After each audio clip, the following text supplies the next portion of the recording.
सभी को नमस्कार। आज के पाठ में हम यह देखने का प्रयास करेंगे कि मॉरिशस की स्वतंत्रता पूर्व और आज तक देश के विकास के साथ साथ किस तरह परिवहन सेवा में भी विकास हो रहा है। अंग्रेजी हुकूमत से मुक्त होने के पश्चात मॉरिशस विकास के पथ पर तेजी से अग्रसर होने लगा। किसी भी राष्ट्र की प्रगति एक सशक्त परिवहन सेवा के बिना अधूरी है। मॉरिशस में 1860 से पहले घोड़ागाड़ी, बैलगाड़ी आदि की सहायता से लोगों का आना जाना तथा अन्य व्यावसायिक कार्य होता था। गन्ने को बैलगाड़ी पर लादकर कारखानों तक पहुंचाया जाता था। मॉरिशस में 1860 से 1964 तक रेल परिवहन सेवा उपलब्ध थी। 1860 के पश्चात रेल सेवा के द्वारा यात्रियों के आवागमन और माल ढोने का कार्य होता था। गन्ने को भी कारखानों तक रेल के द्वारा ही पहुंचाया जाता था। बहुत महंगा पड़ने के कारण रेल परिवहन को सन 1964 में बंद कर दिया गया। सन 1901 में पहली बार ईंधन से चलने वाली कार तथा लॉरी मॉरिशस में आयात की गई। धीरे धीरे कच्ची सड़कों की जगह नई नई सड़कों के निर्माण से अनेक प्रकार की सवारियों का आगमन हुआ। 1980 तक मॉरिशस में bus, taxi, car, cycle, motorcycle, lorry इत्यादि स्थल परिवहन के प्रमुख साधन थे। देश के भीतर आवागमन के साथ साथ आर्थिक गतिविधियों के लिए भी स्थल मार्ग ही परिवहन का महत्वपूर्ण साधन था। अब आइए चित्रों के द्वारा विश्व में पाए जाने वाले स्थल परिवहन को पहचानने का प्रयास करते हैं। स्थल परिवहन के विविध रूप: पालकी, बैलगाड़ी, तांगा या घोड़ा गाड़ी, cycle, motorcycle, rickshaw, auto rickshaw, moped, scooter, taxi, car, van, jeep, bus, lorry, tractor, truck,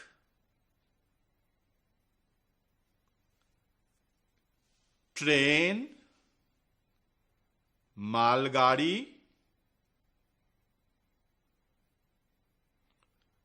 tram, metro. अब पाठ में आए कठिन शब्दों के अर्थ को वाक्यों के द्वारा समझने का प्रयत्न करते हैं। हुकूमत, शासन, अधिकार। मॉरिशस पर अंग्रेजों की हुकूमत थी। सशक्त, बलवान। वह जितना सशक्त है उसका मन उतना ही कमजोर है। आवागमन, आना जाना। विवेक रोज हिल से पोर्ट लुई मेट्रो द्वारा ही आवागमन करता है। व्यावसायिक, व्यापार संबंधी। मेरा भाई व्यावसायिक कार्यों के लिए रोड्रिक्स गया हुआ है। ईंधन, जलाने के काम आने वाला पदार्थ, यानी लकड़ी, कोयला, पेट्रोल आदि। मॉरिशस में पहले ईंधन से रेलगाड़ी चलती थी। परिवहन, एक स्थान से दूसरे स्थान तक ले जाने का साधन, यानी ट्रांसपोर्ट। मेट्रो परिवहन का एक आधुनिक साधन है। कारक क्या है? वाक्य में कारक की क्या भूमिका होती है? आइए इसे उदाहरण के द्वारा समझने का प्रयास करते हैं। हमने वहां अनेक तरह की मछलियों को देखा। ऊपर लिखे वाक्य को यदि बिना रंगीन शब्दों के पढ़ा जाए तो संज्ञा तथा सर्वनाम शब्दों का क्रिया से संबंध स्पष्ट नहीं होता। वाक्य है, हमने वहां अनेक तरह की मछलियों को देखा। बिना कारक चिन्ह का वाक्य होगा, हम वहां अनेक तरह मछलियों देखा। इस तरह से बिना कारक चिन्ह के वाक्य स्पष्ट नहीं होता। इस वाक्य में ने, की, को कारक चिन्ह हैं। इस तरह ने, का, के, की, से, पर आदि कारक चिन्ह के प्रयोग से वाक्य में आए शब्दों का परस्पर संबंध एवं वाक्य का पूर्ण अर्थ ज्ञात होता है।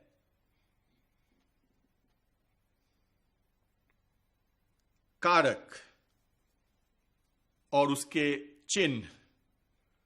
कर्ता कारक के चिन्ह ने, कर्म कारक को, करण से, के द्वारा, संप्रदान को, के लिए।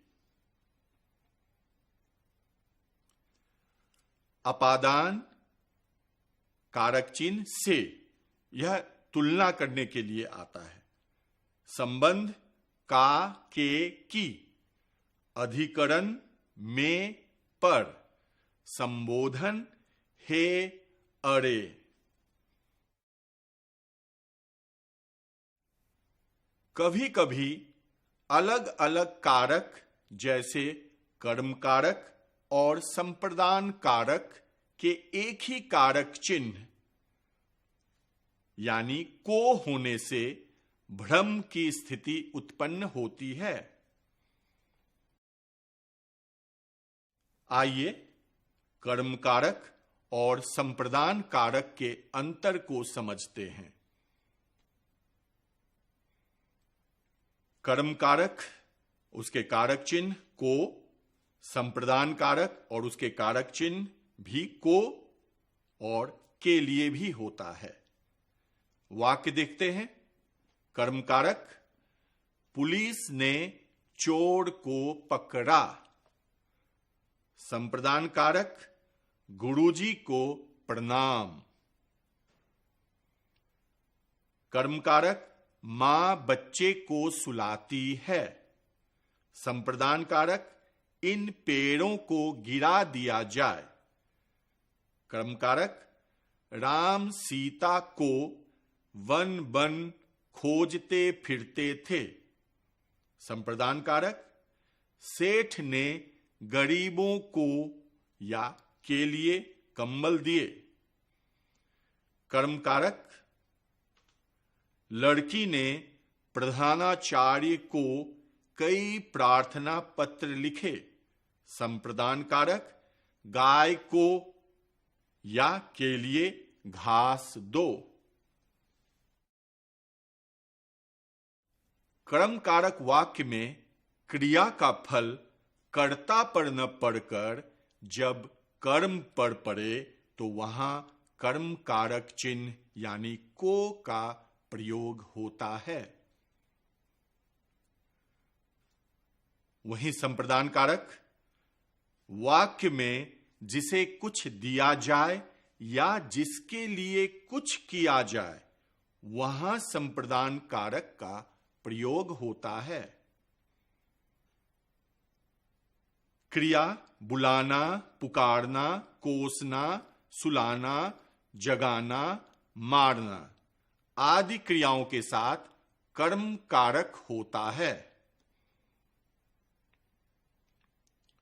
वहीं प्रणाम, नमस्कार, धन्यवाद, बधाई, चाहिए, उचित, योग्य, सहज, कठिन आदि शब्दों के साथ संप्रदान कारक यानी को का प्रयोग होता है। आशा करते हैं कि आज के पाठ द्वारा मॉरिशस में परिवहन विकास के इतिहास और कर्म कारक तथा संप्रदान कारक को समझ गए होंगे। आज के लिए इतना ही। धन्यवाद और नमस्कार।